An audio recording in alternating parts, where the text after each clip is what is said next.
后来有一段时间，我每天都生病，经常发烧，浑浑噩噩的。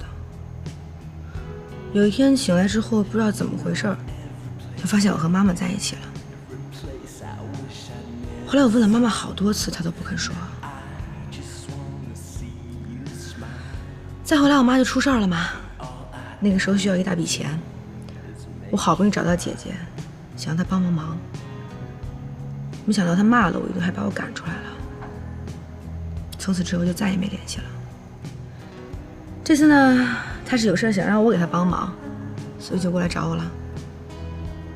其实我一点都不想帮她。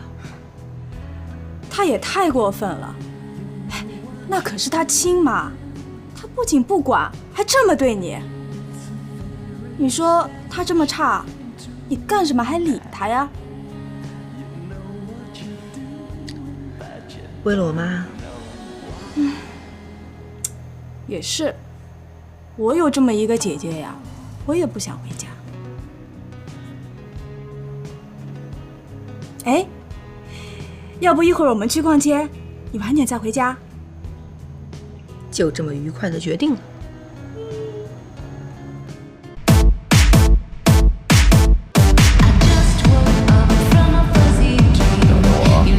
我来找你。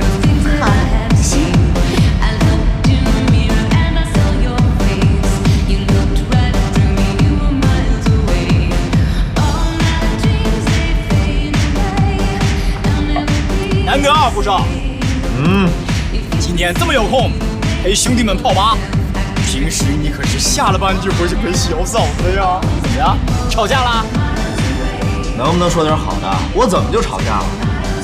那就是有好事儿呗。别提了，家里来了个女人，所以我不想待在家里。女人？对啊，锦溪的表姐刚从国外回来。纳尼？哎，部长，长得好看吗？身材 O 不 OK 啊？长得挺漂亮的，不过我顾西城什么样的女人没见过？那又怎样 ？So what？